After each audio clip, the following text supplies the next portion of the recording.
The inner critic, the narrator, self-judgement. How do we recognise these, and how do we embody these aspects of ourselves? So these inner critics, a narrator I've mentioned before in earlier videos, the narrator is like being at a football match. It's a case of, oh yeah, Mike's on the field now, and last time he was out, his shorts fell down and he tripped over on the grass and he missed the goal, you know, and it's preempting things that, is that going to happen? Is that not going to happen? You know, where's this narrator coming from? Are they actually talking shit, or are they telling the truth? You know, this narrator, you know, it's you know, I'm not a big sports fan, but, you know, you just hear these commentators all the time. Oh, this is what's going to happen next, this is going to happen next, you know, this is what happened last time, this happened. And it's like we have that kind of voice in our heads. And yeah, I'm certainly guilty of that, of that time to time, and times of uncertainty, times of sort of like fear arising, time of fight or flight. It's a case of, you know, it's organised. It's like a safety manager. It's trying to keep me safe, and it's narrating. You know, must do that, must do the other. So it's, you know, these inner critics, these narrators, these self-judgments, also known as like a inner dialogue or inner monologue, or basically just common terms as voices in the heads. You know, it can happen to all of us, or not at all, you know, and it happens at different parts of our lives and for different reasons. We have different attachments to these voices. This segues nicely on from yesterday's video. I was looking at addictions, because again, you know, are these kinds of voices a blessing or a curse? You know, and how it's perspective. It's how we work with them. Like a critical voice is obviously going to be detrimental. It may develop when we internalise the standards that others have placed on themselves, and we're preempting the other's judgments. So we're already judging ourselves, preempting how they might judge us. So, you know, we have that kind of negative spiral of that critical inner voice, or it might be modelled from childhood. So let's say we had a father who easily got frustrated and beated himself up a lot because things went wrong and it was all his fault, and he internalised that. We end up modelling that kind of mindset, and because it's been demonstrated to us. So we also may say that these internal voices, this narrator is some form of ego, trying to keep us safe as well, and we're coming from there. Or we could say it's our intuition, you know, we've been guided by our higher self.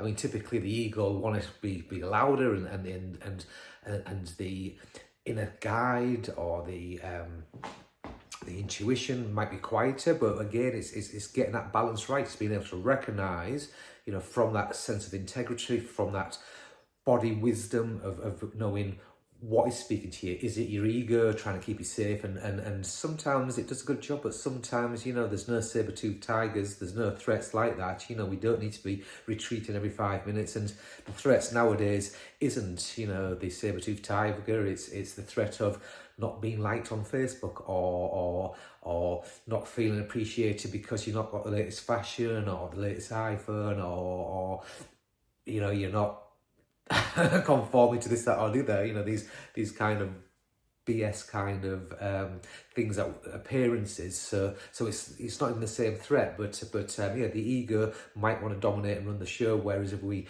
really sort of like come and align within ourselves and listen to our intuition, is another way that these voices are trying to sort of like communicate through us. It could also be the fact that, and this is a new kind of theory that I've come across recently, is that somewhere in the region of 50% of our map and model of the world, the whole kind of what's the word I'm looking for? The whole kind of the like belief system is actually created by the age of 5. Now, that's quite outstanding, that, isn't it, really? Because, you know, first of all, we won't be able to sort of like conceptualize it. So a lot of this is sort of based on felt perception. You know, we feel into this situation, and so therefore our default, when this appears again, we'll feel into that again. So sometimes we don't even have that kind of mental capacity to actually explain why we are reacting to certain things and why we've made that predetermined decision. You know, in that split of a second, we know how to react, and these kinds of things have happened before we've actually the age of 5. So Yes, so when it comes to, decisions regarding money, regarding buying a house, regarding relationships, regarding, what to cook for tea, all these kinds of decisions, it's actually going through that filter and that lens of a 5-year-old. That's quite crazy, isn't it, really? We're letting a 5-year-old run the show. So again, even bringing this into like shadow work, the fact that 5-year-old might have had kind of reasons to say, okay, bad, good, this is bad, push this away. And so when this comes up, I'm going to react in this way. And it could be quite sort of like, yeah, resilient or really hard in a way, isolation and all these kinds of shadowy kind of ways that we behave because of the fact, that inner child is just trying to keep itself safe. And, yet we're actually carrying on that kind of way of life day in, day out. And another statistic, and I'm not sure if it's the exact figure, but it's something like we have 30,000 thoughts every single day. Processing. Out of that 30,000 thoughts that we have, 98% of them are the thoughts that we had yesterday.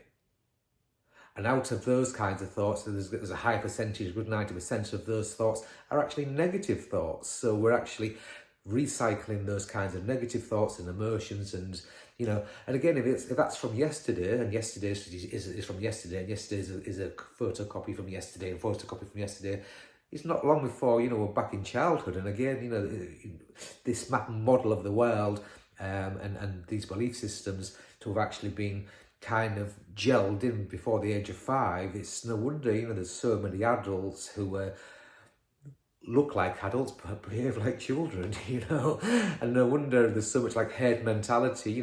We're told to conform and do this, let's put a mask on, or let's do something, and everyone just follows like sheep, isn't it a bit crazy? So it's we are, as adults and in this day and age, we are easily exploitable because of the fact, it's the people know this psychology of how our belief systems are made and how we want to sort of like belong and not sort of like, break that mold and not raise our heads too high and things. But, by breaking through those barriers, we get to live.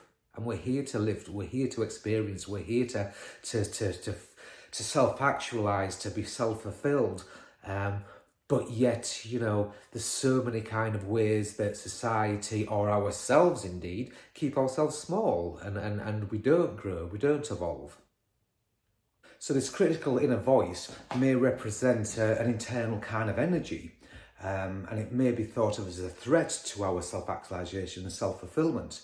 And it can tend to foster inwardness, it can distrust itself, it can be self-critical, it's self-denial, it limits itself, it can, from yesterday, it can lead on to addictions, that inner voice's case of, oh, yeah, but I don't feel like doing that today, I want to sit and watch Netflix and have a beer and have that big bar of chocolate and things like that. And yeah, and generally just want to, this wanting to retreat away and we may have these goals and desires, but, the voice is saying, no, let's not do that, let's just play it safe. So, yeah, this critical inner voice can be responsible for a lot of things. However, is all this an enemy, or is it, like with the addictions video, is this a blessing?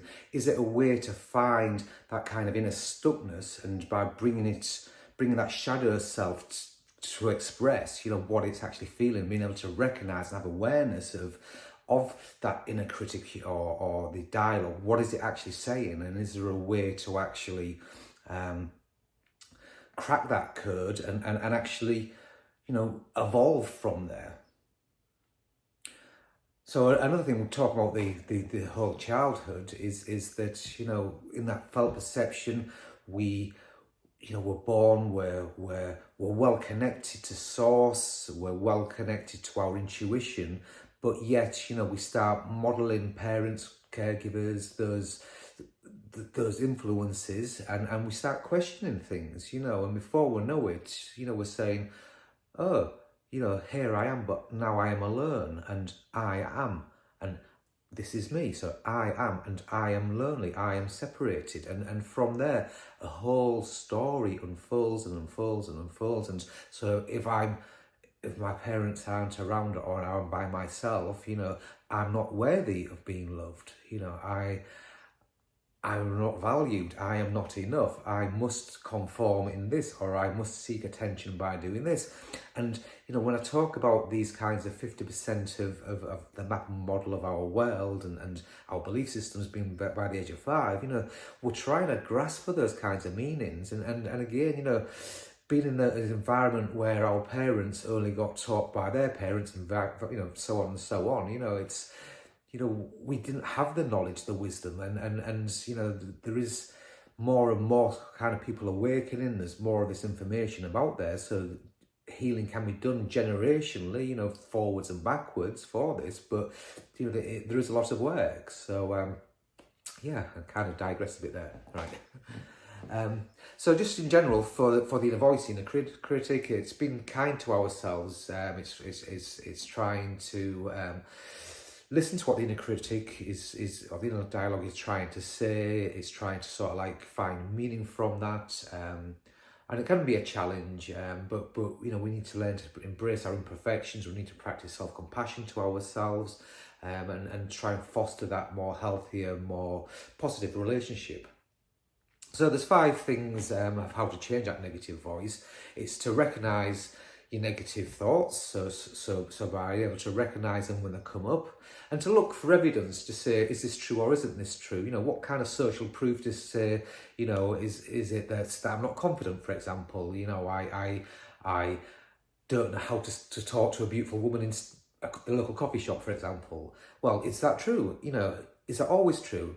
No, it's not, because, there has been times that I've been very confident and very approachable and able to approach, but there's some times that I might have felt a bit, not really feeling the vibe today kind of thing, and I'm feeling okay with it myself. So that inner critic will say, oh, there you go again, you can't do this, or whatever else. So yeah, it's to recognise it, number one, and then to look for evidence. Is this really real? And ask yourself, how bad would it be if it was real? So going back to that example, well, yeah, sometimes, it could be the case. And sometimes I do want to be by myself. And other times it's nice to pay compliments or to receive compliments. It's nice to have a bit of flirty banter kind of thing, So, how true is it if it was real? And again, we're just trying to find some kind of like polarity in there. We're being able to sort of like, to see it from different perspectives and to see how it's serving us and to work with it from there. And then if we are finding it is negative, or we're exploring this, we can actually reframe those kinds of thoughts into something more achievable, more realistic for us. And then the final tool, number 5, is something that I'll do as an exercise, and I've worked with different clients doing this, but if we imagine ourselves in like our auric field, like our luminous egg, and we can see it, so it's like, I'm not sure if you've ever been in those like big round bubble things what you walk on, and you can actually walk on water and they're quite good fun. So if you imagine that's our auric field, our luminous egg, but what's happened over our life is that people sort of like given us labels. So imagine a post-it note, somebody's put arrogant or untrustworthy or angry person, and those little post-it notes have been stuck all over you, like your auric field. So you've got these labels that you're carrying around with you. That's not the worst part of it. It's because on the inside of this auric field, it's those little post-it notes that you've said about yourself. I'm not enough. I'm not confident. Nobody likes me. All those post-it notes. So being stood in this energy now and imagining that with your eyes closed, we see all these labels that have been put from the outside, all these labels are from the inside. If we now imagine sort of like some kind of like cyclone coming from our feet, and it's blowing, it's circling around, and it's just like a vacuum, and it's blowing all these away, so they're no longer part part of our auric field. So just like that experience, fill up within this auric field, without, from the outside, circulates around, blowing it all away like a tornado, whirlwind, blowing it all away, blowing it all away, blowing it all away, and come back and open your eyes and just feel that lightness. And this is something that you might want to repeat, and especially if you are sort of like seeing those kind of same thoughts, or you're having those expectations that other people are judging you in that way, is to actually blow away those kinds of post-it notes, because that's all they are. It's little labels that you've given yourself, or people may have sort of like thought that of you, but you're carrying that. The chances are they might have thought that about you, but actually they're thinking that about themselves, and you've been a mirror for them to actually discover something within themselves. Just been a bit of content here today.